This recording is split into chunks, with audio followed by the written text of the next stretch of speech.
Hello दोस्तों, आज हम देखने वाले हैं मैरिको लिमिटेड कंपनी का शेयर्स, जो कहीं ना कहीं ये एक आपको बड़ी मार्केट यानी कि आपको बड़ी शेयर्स आपको देखने को मिल जाएगा। ये ठीक है, लार्ज कंपनी के शेयर्स आप इसको बोल सकते हैं। ठीक है, अगर इसकी कंपनी के प्रोडक्ट देखें, इस कंपनी के बेनिफिट क्या क्या है, इनके अपने कुछ पॉइंट्स लिखे हैं कि बेनिफिट यानी कि आप देख सकते हैं कोकोनट ऑयल वगैरह हो गया, सुप्रीम प्रीमियम रिफाइंडिंग दिख रहा है आपको, ऑयल वगैरह, वेलमेंट एड वगैरह, हेल्थ फूड वगैरह यहाँ पे इसमें देख सकते हैं हमारे को। और इनका 60% जो इसका रेवेन्यू आ रहा है वो 62% ये यानी कि इनका है, रैंक 1 में चल रहा है कोकोनट ऑयल और वगैरह से आप इसमें से देख सकते हैं। ठीक है, और रेवेन्यू जो इनका बैकअप आ रहा है, रेवेन्यू आ रहा है इनका 3-4 सेक्टर से आ रहा है। और कोकोनट ऑयल से इनका 34% और जो से, और रेड ऑयल है 20, अदर से 28 इनका आ रहा है। डिस्ट्रीब्यूटर आप नेटवर्क आप इसको देख सकते हैं 12 मिल और network with reach of 5.6 millions outlet of इनका total 12 million outlet in India. यानी कि ये आपको कंपनी आपको अच्छी लार्ज कंपनी देखने को मिल रही है। ठीक है, और अब हम इसका बात करते हैं कंपनी का फंडामेंटल देख सकते हैं। कंपनी है मैरिको लिमिटेड है, बीएससी और एनएससी दोनों जगह लिस्टेड है। और मार्केट कैप देख सकते हैं 95879 यानी कि लार्ज कैप है। और इसका करंट प्राइस है 739 और इसका हाईएस्ट प्राइस है 761 और लोएस्ट प्राइस है इसका 578। 1 ईयरली का ये मैं बता रहा हूँ, हाईएस्ट लोएस्ट।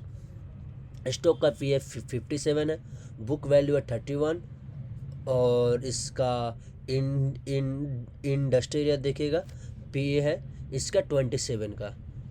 ठीक है, अब हम इसका बात आगे करते हैं सेल्स ग्रोथ कैसा है इसका।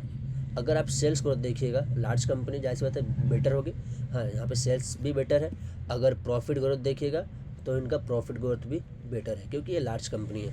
लेकिन एक चीज़ अगर मैं यहाँ पर इनके साथ देखो तो यहाँ पर गड़बड़ दिख रहा है। यहाँ पर अगर 10 ईयर्स का देखिएगा, इसका सेल्स देखिएगा तो 7% है, 5 ईयर्स का देखिएगा तो 8% है, जो 3 ईयर्स का देखिएगा तो 4% है, और कंटिन्यू ट्रेलिंग मंथ का जो है 23% का है। और प्रॉफिट ग्रोथ जो देखिएगा इनका 10 ईयर्स का है 11% और 5 ईयर्स का है 9% और 3 ईयर्स का है 10%। और करेंट ट्रेलिंग मंथ का जो है प्रॉफिट ग्रोथ है इनका 5%।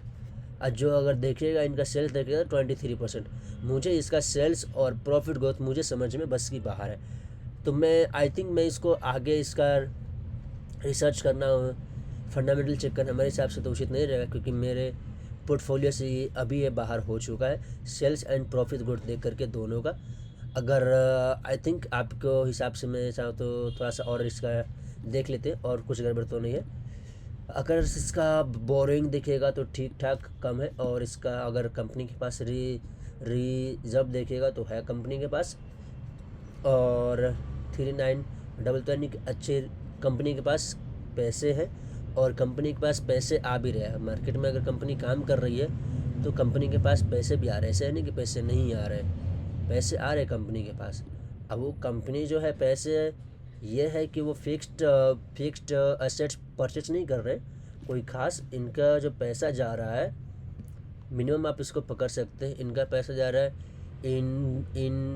इन्वेस्टमेंट परचेस, यानी कि आप उसका आप जा कर के इसको चेक करने के लिए आपको एनुअल रिपोर्ट में आना पड़ेगा, फिर जा कर के आपको वहाँ से चेक करना पड़ेगा। अब इसका हम शेयर्स पैटर्न देख ले तो 58% है रखे हुए हैं, और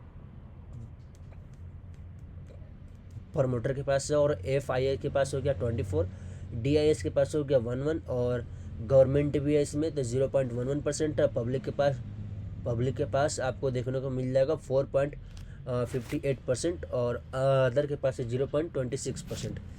क्या हम शेयर्स प्लेज वगैरह तो नहीं रखा हुआ है, शेयर्स प्लेज है 2.30%।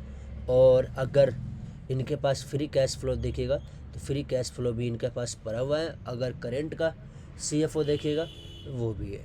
ठीक है, यानी कि आप इसको अच्छे खासे कंपनी के पास पैसे हैं ऑलरेडी, इसमें कोई दिक्कत वाली बात नहीं है।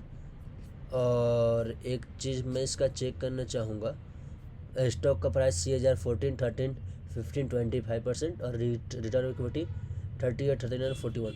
देखिए मेरा ऐसा मानना है, आप अगर इसका PEG रेशियो भी देखिएगा तो 5.98%, यानी काफ़ी ज़्यादा है। ओवर वैल्यू कंपनी ये चल रहा है, ओवर वैल्यू, ठीक है। इतनी इसकी नहीं होनी चाहिए थी जितनी इसकी सोल्स। देखिए बेसिकली माना जाता है जितना इसका सेल्स ग्रोथ है, प्रॉफिट ग्रोथ है, उसके 2x होनी चाहिए। यानी कि अगर आप 8% 10% आप सेल्स ग्रोथ दिखा रहे हैं तो आपकी ज़्यादा से ज़्यादा PE होनी चाहिए 20, उससे ज़्यादा नहीं होने चाहिए। इससे ज़्यादा अगर PE है तो बेसिकली वो हाई माना जाता है। और ये इसका पी भी देखिएगा, काफ़ी PG रेशियो भी ज़्यादा है। और ए बिट्टा भी देखिएगा, वो भी 40 का है, यानी कि वो भी ज़्यादा है, बिट्टा भी ज़्यादा है भी भाई, ई बिट्टा। और इसमें क्या रीज़न है जो नहीं जाना चाहूँगा मेरा, अगर मैं अपने पोर्टफोलियो में मैं इसको ऐड नहीं करना चाहूँगा तो फर्स्ट ऑफ ऑल इसका PE ज़्यादा है, और सेकेंड इसका कंटिन्यूस सेल्स ग्रोथ भी नहीं है, प्रॉफिट ग्रोथ भी कोई खास आपको देखने को नहीं मिल रहा है। क्या 7%, 8%, 4% प्रॉफिट ग्रोथ देखिएगा तो 9%, 5%, 10%। मैं इतना रिस्क लेकर के इसमें क्यों डालना चाहूँगा? इससे अच्छा मैं FD वगैरह में डाल दूँगा, जो मुझे फिक्स रहेगा, मेरा पैसा नो ही डूबने उबने का चांस रहेगा, मैं जब चाहूँगा तब मैं पैसा निकाल सकता हूँ। इसके लिए मैं इसमें नहीं जाना चाहूँगा।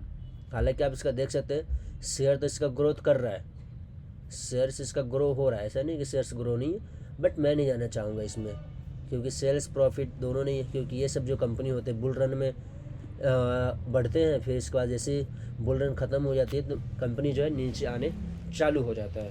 क्योंकि ज़्यादातर लोगों का CFO भी देखने का नहीं आता है। CFO कुछ लोग नहीं पढ़ पाते हैं, सिर्फ अब पढ़ने के अलावा कुछ लोग समझ भी नहीं पाते हैं। एक ही परसेंट होगा जो CFO यानी कि कैश फ्लो को पढ़ पाते हैं और समझ भी पाते हैं, 1% है। तो अगर आप अपने पोर्टफोलियो में अगर ऐड करना चाहते हैं तो आप अपने में ऐड कर लीजिएगा, ठीक है। और कुछ डाउट हो तो आप कमेंट करके पूछ लीजिएगा, और किसी भी कंपनी के रिगार्डिंग अगर डाउट हो तो भी आप कमेंट करके पूछ सकते हैं। अगर अभी तक यहाँ तक आपने देख लिया है और अभी तक आपने चैनल को सब्सक्राइब नहीं किया तो जाकर के चैनल को सब्सक्राइब कीजिए और बेल आइकन को दबा दीजिए, और वीडियो को लाइक कर दीजिए, और अपने क्लोज फ्रेंड को जो शेयर्स में ट्रेड करते हैं आप उनको ये वीडियो भी शेयर कर सकते हैं। Thank you for watching my video.